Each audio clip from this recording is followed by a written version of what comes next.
चलिए, तो lines and angle में एमर्स हमारा कर्व आ चुका है ट्राइंगल की ओर।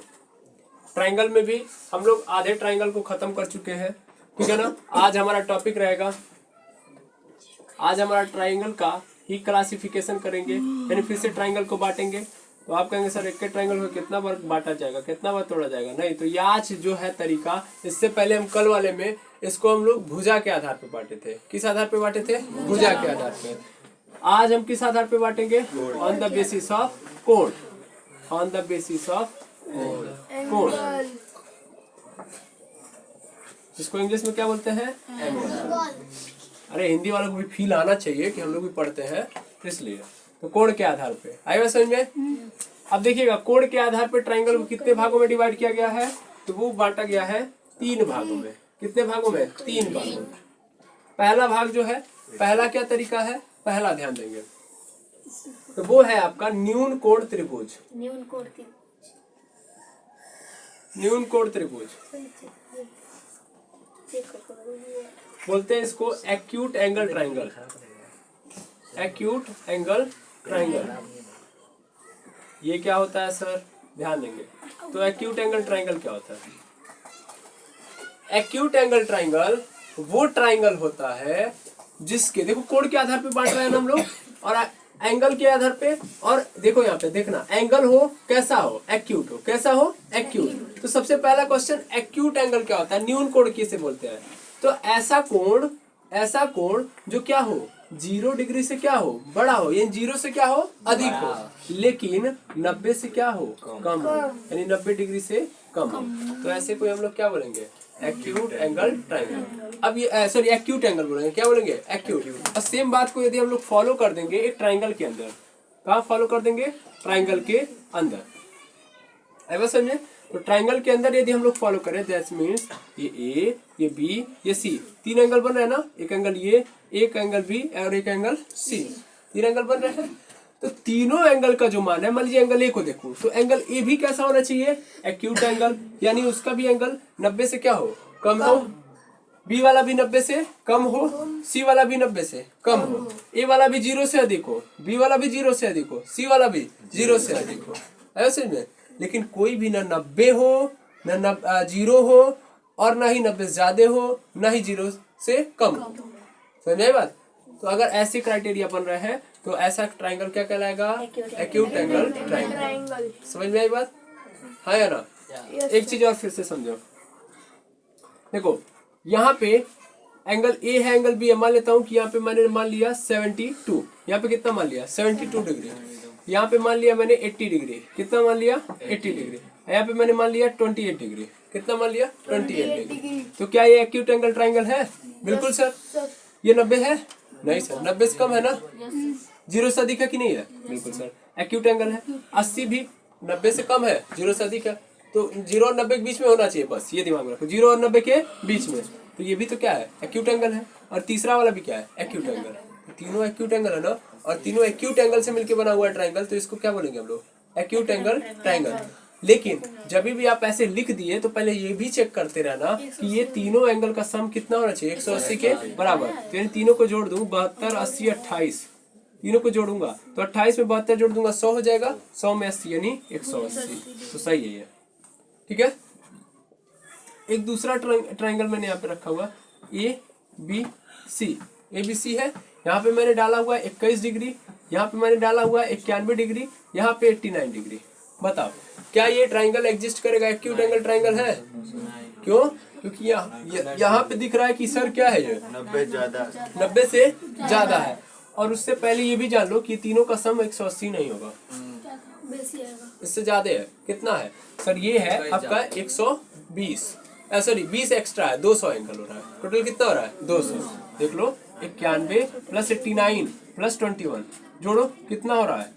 अच्छा 21, 201 हो रहा है, 21 एक्स्ट्रा है। इन दोनों को जोड़ूंगा तो कितना हो जाएगा? 180 हो जाएगा। 180 में 21 जोड़ दूंगा तो कितना हो जाएगा? 201।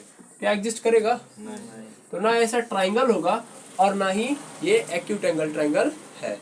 क्लियर? पहली प्रॉपर्टी समझ में आ गई? बिल्कुल सर। कि तीनों एंगल क्या होने चाहिए?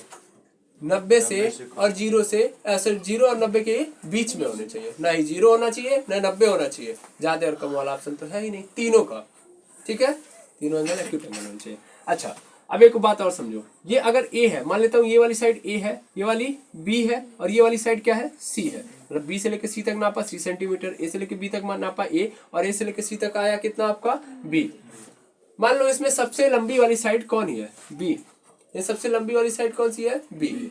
तो अगर मैं इस बी का स्क्वायर कर दूं, अगर मैं इसका मतलब ये जो सबसे लंबी वाली साइड है इसका मैं स्क्वायर कर दूं, तो ऑलवेज ध्यान से समझना है, और बाकी सब का भी मैं स्क्वायर कर दूं, यानी बाकी दोनों साइड्स का स्क्वायर कर दूं, यानी ए का स्क्वायर कर दूं और सी का स्क्वायर कर दूं, और इन दोनों को क्या कर दूं मैं, जोड़ दूं।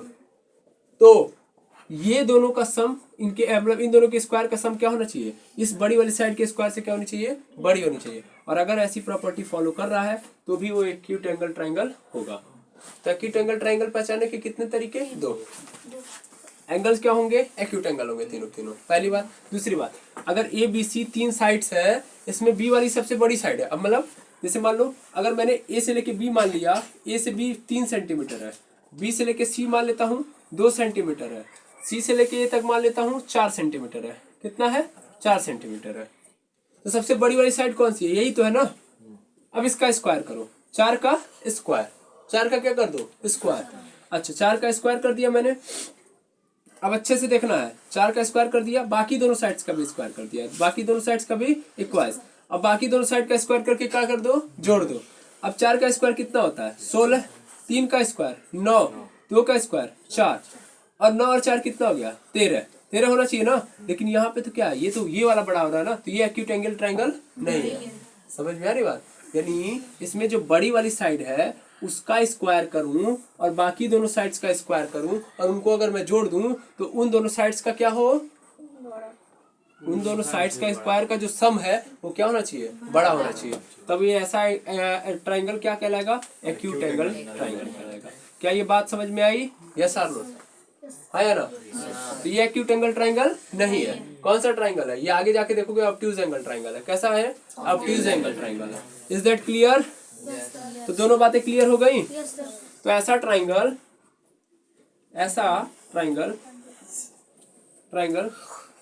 जिसके सभी एंगल क्या हो, एक्यूट एंगल हो। एक्यूट एंगल मतलब 0 डिग्री से 90 के बीच में हो, तो उसे क्या कहेंगे, तो उसे ही एक्यूट एंगल ट्रायंगल कहेंगे। क्या कहेंगे, एक्यूट एंगल ट्रायंगल कहेंगे।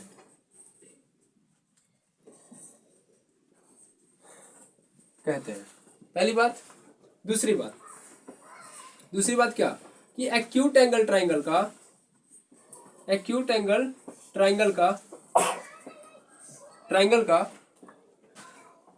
के सबसे लंबी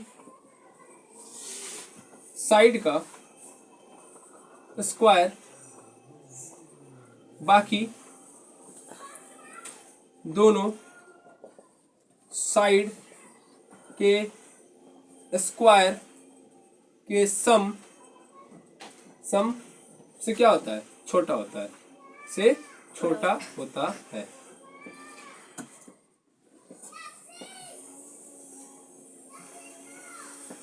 खत्म है ना। चलिए नोट कर लीजिए इतना। इसके बाद हम देखेंगे राइट एंगल ट्रायंगल। ये देखिएगा, दिख रहा होगा आपको, ऐसी बात नहीं है।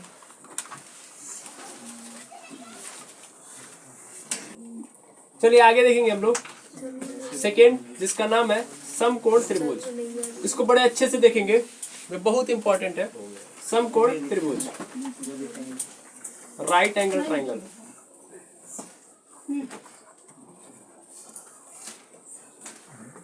Right angle triangle. तो राइट एंगल ट्रायंगल क्या होता है, इसको देखो। राइट एंगल ट्रायंगल देखो, राइट एंगल ट्रायंगल में नाम से फिर से देखो, नाम पुनः पहचान दे के चली जाएगी। तो इसमें जो ऐसा ट्रायंगल जिसमें कैसा बन रहा है, राइट एंगल का मतलब 90 डिग्री। वन राइट एंगल का मतलब 90 डिग्री। तो ऐसा ट्राइंगल जिसमें कितना बन रहा हो 90 डिग्री, लेकिन कितना 90 डिग्री, 3 एंगल बनते हैं ऐसा त्रिभुज के अंदर, तीनों 90 90, तो तब तो 9 3 27 हो जाएगा, 270, वो तो क्रॉस कर जाएगा, पूरा ट्राइंगल का रूल ब्रेक मार जाएगा। नहीं, केवल एक राइट एंगल, केवल क्या बनेगा, एक राइट एंगल। बस समझ में, एक 90 डिग्री वाला एंगल बन रहा है अगर किसी ट्राइंगल में, तो उसी को हम लोग क्या बोलेंगे, समकोण त्रिभुज। इसको समझो बड़े अच्छे से, कैसे होता है इसको पहचानो। पहले इसको देखेंगे, ये ऐसे, ठीक है, ये कुछ इस तरीके से बनेगा त्रिभुज। इसमें क्या होगा कि एक लाइन एकदम कैसी होगी, सीधी सीधी, जहां पे होगी उसी को वहीं पे क्या बनेगा, 90 डिग्री बनेगा, वहीं पे क्या बनेगा, 90 डिग्री। 1 मिनट रुकेंगे,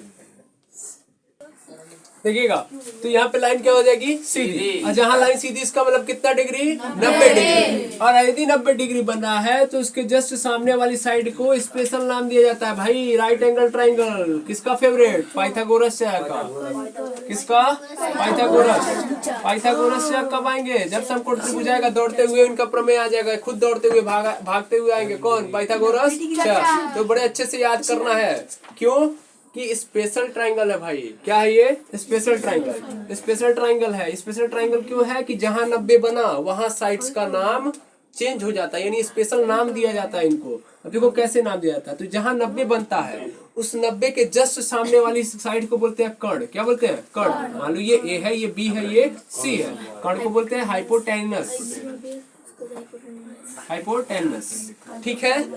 जो लाइन आई है, खड़ा हुई है, आया समझ, उसको क्या बोलेंगे, परपेंडिकुलर। परपेंडिकुलर। और जिसपे ये खड़ा हुआ है, इसको खड़ियाया गया है, इसको बोलते हैं आधार। क्या बोलते हैं, आधार, यानी बेस। बस याद करना है क्या, 1 मिनट सुनिएंगे, क्या सुनेंगे कि जहां लाइन सीधा वहां लंब, सॉरी जहां लाइन सीधा है वहां पे क्या बनेगा, एंगल 90। 90 के जस्ट सामने वाला हाइपोटेनस, और ये उसके जस्ट बगल वाली साइड जो सीधी आई है लाइन उसको बोलेंगे लंब, और जो नीचे वाला है वो क्या होगा, बेस। ठीक है ना, ये बात पहले दिमाग में रखेंगे। अब मान लीजिए मैंने ट्राइंगल को उल्टा कर दिया, जैसे सपोज कर लीजिए ऐसे बना दिया, ठीक है ना, ऐसे कर दिया, तो ये ए बी सी, कहाँ 90 बनेगा, जहां लाइन सीधी हुई है। देखो यहाँ पे एकदम क्या है, सीधी है ना, इसका मतलब क्या हो गया, 90। यहाँ पे 90 होगा ना, इसके जस्ट सामने वाला हाइपोटेनस, ये वाली लाइन परपेंडिकुलर, ये क्या होगा, बेस। कोई दिक्कत, और चेंज कर दूं मैं, बिल्कुल सर, चेंज कर देते हैं, ऐसे ऐसे। अब लाइन कहाँ सीधी है, यहाँ पे, तो यहाँ पे 90 बनेगा, और 90 के जस्ट सामने वाला हाइपोटेनस, ये बेस, ये क्या हो जाएगा, परपेंडिकुलर। आई बात समझ में, इसमें कोई दिक्कत नहीं, ठीक है। 1 मिनट रुकेंगे, तो देखेंगे आगे देखेंगे, तो ये हाइपोटेनस, ये परपेंडिकुलर, और ये बेस। तो आई थिंक आपको राइट एंगल ट्राइंगल समझ में आ गया होगा। राइट एंगल ट्राइंगल देखेंगे तुरंत पकड़ लेंगे, जहां लाइन सीधी वहां पे 90, वहां पे 90 डिग्री, उसके जस्ट सामने वाला हाइपोटेनस। और इसमें ध्यान देना है, जो कर्ण होता है वो सबसे लंबा होता है, यानी सबसे लंबी साइड कौन सी होती है, कर्ण। यानी इन दोनों का वैल्यू कितना भी हो, सबसे लंबा कौन होगा, कर्ण। है समझे। तो मान लो मैंने बोला एक राइट एंगल ट्राइंगल है, उसकी तीनों साइड ये है, मान लो एक साइड है 3, एक है 4 और एक है 5। ये राइट एंगल ट्राइंगल की तीनों साइड्स की वैल्यू दी गई है, तो कौन सा हाइपोटेनस का होगा, 5 वाला होगा ना। तो हाइपोटेनस क्या होती है, हमेशा बड़ी होती है। सबसे बड़ी साइड्स कौन सी होती है, हाइपोटेनस की, कर्ण की। कोई दिक्कत, ठीक है ना। तो याद रखेंगे, सबसे पहला समकोण में क्या लिखेंगे आप, ऐसा त्रिभुज, ऐसा ट्राइंगल जिसका एक एंगल 90 डिग्री होता है। बम नहीं लिखा है, ऐसा ट्राइंगल जिसका एक एंगल क्या होता है, 90 डिग्री होता है। ठीक है ना, थोड़ा सा खिसका लीजिएगा, टाइम बाद में फोड़िएगा, ठीक है ना। ऐसा ट्राइंगल जिसका एक एंगल क्या होता है, 90 डिग्री होता है। पहली बात। दूसरी बात, इसमें साइड्स को स्पेशल क्या दिया गया है, स्पेशल नेम। साइड्स का स्पेशल क्या है, नेम है। साइड्स का स्पेशल नेम। 90 के जस्ट सामने वाला कर्ण यानी हाइपोटेनस, ठीक है ना, हाइपोटेनस। फिर परपेंडिकुलर एंड बेस। आई बात समझ में? ये 3 नाम दिए गए हैं। चौथी बात आप ध्यान देंगे, चौथी बात जो यानी राइट एंगल ट्राइंगल में, राइट एंगल ट्राइंगल में सबसे लंबी साइड कौन सी होती है? सबसे लंबी साइड कर्ण यानी हाइपोटेनस होती है। आई बात समझ में? हाँ या ना? Yes sir. अब मान लेता हूं इस कर्ण का मान मान लेता हूं बी है, बी सबसे लंबी साइड होगी कि नहीं होगी? ये मान लेता हूं ये ए है, ये क्या है? सी है। तो इस कंडीशन में क्या होगा कि ध्यान देना, पाइथागोरस ने यही बताया था। पाइथागोरस ने क्या बताया था कि अगर मैं दोनों साइड्स यानी कर्ण को छोड़ के जो 2 साइड्स है, एक परपेंडिकुलर और बेस, इन दोनों का स्क्वायर कर दूं, यानी ए का स्क्वायर कर दूं और सी का स्क्वायर कर दूं और दोनों को क्या कर दूं? जोड़ दूं। दोनों को मैं क्या कर दूं? जोड़ दूं। तो जोड़ने के बाद जो वैल्यू आएगी वो कर्ण वाली जो साइड दी गई है उस कर्ण वाली साइड का स्क्वायर करने पे उसके बराबर आएगी। आई बात समझ में? यानी उन्होंने जो बात बोली थी वो कुछ ये थी कि अगर मैं परपेंडिकुलर का स्क्वायर कर दूं, बेस का स्क्वायर कर दूं, दोनों को जोड़ दूं तो वो हाइपोटेनस के स्क्वायर के बराबर होगी। या हिंदी में अगर मैं लंब का स्क्वायर कर दूं, आधार का स्क्वायर कर दूं और दोनों को जोड़ दूं तो वो कर्ण के स्क्वायर के बराबर होगी। और ये तीनों बातें हैं पाइथागोरस चाचा का प्रमेय। इसी को हम लोग बोलते हैं पाइथागोरस थ्योरम, पाइथागोरियन थ्योरम। आई बात समझ में? इसको बोलते हैं हम लोग पाइथागोरन थ्योरम। याद रह जाएगा। ये स्पेशली किसके लिए है? ये स्पेशली थोड़ा सा देखेंगे, नहीं दिखाई दे रहा ये, सॉरी, अभी दिखाई दे रहा होगा। ये स्पेशली किसके लिए है? तो ये है समकोण त्रिभुज के लिए। और ये सबसे इंपॉर्टेंट है, वेरी वेरी इंपॉर्टेंट। जब जब जियोमेट्री आएगी, जब जब समकोण त्रिभुज आएगा, तब तब कौन आएगा? पाइथागोरस का थ्योरम। तो वेरी वेरी इंपॉर्टेंट। क्या है? फिर से देख लो कि जो इसमें लंबी वाली सबसे साइड कौन होती है? कर्ण ना। इसका स्क्वायर करूंगा और बाकी दोनों साइड्स का स्क्वायर करके ऐड करूंगा तो उसके बराबर होगा इसका स्क्वायर। या अगर मैं परपेंडिकुलर का स्क्वायर कर दूं, बेस का स्क्वायर कर दूं, ऐड कर दूं तो जो वैल्यू आएगी वो हाइपोटेनस के स्क्वायर के बराबर होगी। यहाँ पे देखोगे तो यहाँ पे हिंदी में मैंने वही चीज लिख दी है कि लंब का स्क्वायर करूंगा और आधार का स्क्वायर करूंगा, दोनों को क्या कर दूंगा? जोड़ दूंगा तो वो कर्ण के स्क्वायर के बराबर होगी। तो इतनी बातें आप लोग ट्राइंगल के अंदर समझ लेंगे, ठीक है ना? अब आज हम लोगों ने 2 देख लिया, अब हम लोग तीसरा जो है कल देखेंगे। आज के लिए इतना ही, ठीक है ना? आगे हम लोग कल देखेंगे। Thank you very much.